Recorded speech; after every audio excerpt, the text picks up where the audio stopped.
Спецоперация в Карбулаке завершена. Спецназ ФСБ России ликвидировал 6 боевиков. Об этом сообщили в Национальном антитеррористическом комитете. Также отмечается, что потерь среди гражданского населения и сотрудников правоохранительных органов нет.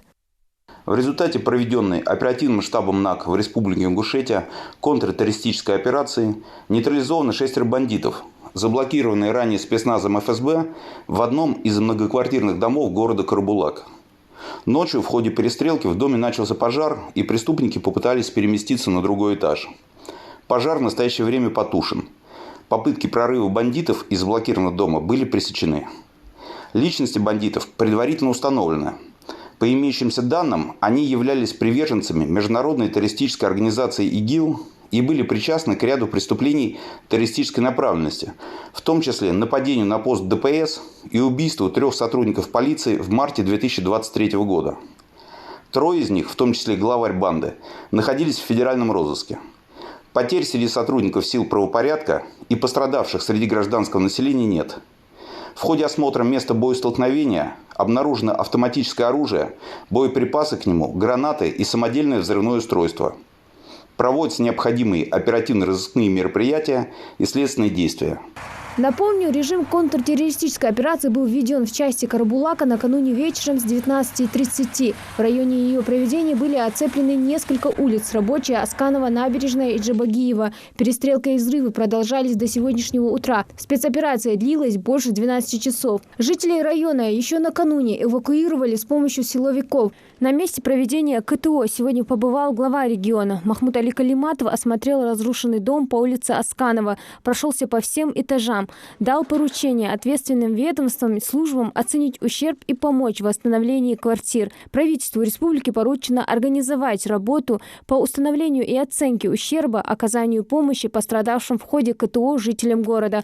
Еще вчера, также по поручению Махмуда Али Калиматова, были организованы пункты временного размещения для пострадавших горожан, где им оказывают необходимую помощь. Постараемся в скорейшем времени вернуть. А для этого нам нужно срочно создавать строительную бригаду. Наверное, с фонда выделим деньги, потому что люди не должны страдать. Вы знаете, столько сделано, столько делается. Это вредители. Им не нужны фабрики, заводы, рабочие места, школы, детские сады. Сколько всего делается, вместо этого, чтобы созидать, около какого-нибудь компьютера встают, клянутся чему-то. Такой свободы, такой свободы отправления своих религиозных не было никогда. Более 100 мечетей, медресе. Уезжай, учись. Вместо этого, чтобы сейчас в такой сложный момент, когда самое страшное для меня – это оскорбляет меня, не то, что там как-то расстраивает. Это то, что по периметру страна воюет со всем миром. Президент призывает нас консолидироваться. У нас вся Европа, вся этот либеральный свет обернулся на нас. У нас ребята тысячами воюют на передовой, пошел бы защищать Родину.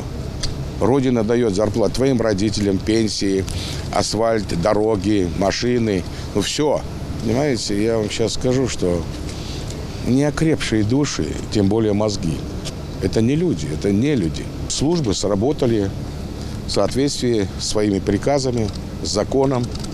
И самое главное, не допустили каких-то телесных повреждений, не дай бог, ранения или смерти нашим сотрудникам.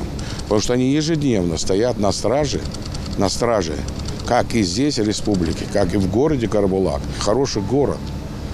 Мы здесь много школ построили, буквально за 2-3 года, детских садов.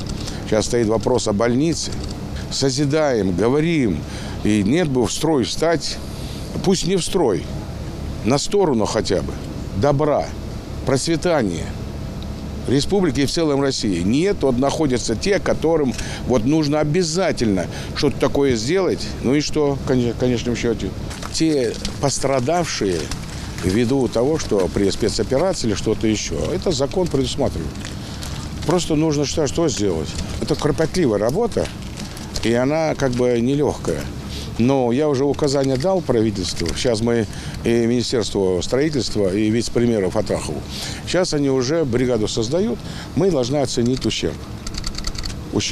Потом надо посмотреть аварийность, если насколько она, восстановление или что делать. Поэтому сейчас говорить рано. Сейчас эксперты строительную экспертизу проведут, и они выдадут нам. А люди не должны из-за этого страдать. Понимаете? Поэтому сегодня я принял решение. У нас есть фонд развития республики. И деньгами мы определим, сколько это нужно. И, конечно, индивидуально рассмотрим. Потому что разные семьи. Представляете, у кого-то 7 детей, у кого-то 3, у кого-то 1. То есть там надо дифференцированно подходить. Я думаю, что ни одну семью мы не оставим без внимания. Ни одна форточка не будет неправильно закрываться. Я прослежу за этим. И эта команда уже дана. Вот в части восстановления тут вопросов не должно быть. Вообще не должно быть. Будет конкретное, предметное решение их вопросов. Не только жилья, но и другие. Потому что там есть же и моральная составляющая. Там надо подрядить психологическую помощь, если это Минздрав. Посмотреть, дети в каких школах учатся, в каких школах. Если есть малолетние, то есть взять их, прям каждую семью. Каждую списки берите с правительством. И обязательно надо обратить внимание, какие, если были льготные лекарства, может быть, кто-то был больной, там, инвалид, я не знаю. Вот каждую семью пофамильно надо определить. И обязательно, в каких школах, детских садах находятся эти дети, если они... Сегодня вот у нас, так принято, к родственникам разъехались. Мы хотя им помещение определили в школу, но как у нас принято это. Вот. Теперь нужно обязательно организовать, вице-премьеру Сагову, транспорт, узнать, где они у родственников, подвоз их в школу, детский сад, необходимость, чтобы была. Понятно, да? Вот, то есть мы не упустим ничего. Ранее в пресс-службе Национального антитеррористического комитета уточнили, что органы безопасности при оперативно-розыскных мероприятиях обнаружили в одном из жилых домов города группу террористов, которые готовились к совершению резонансных преступлений террористической направленности. На приложение «Сдаться» они открыли стрельбу по силовикам. Сейчас в городе тихо. Как сообщили в оперативном штабе Ингушетии, режим КТО и все введенные ранее ограничения в Карабулаке сняты. Хади Добриева, Магаз 24.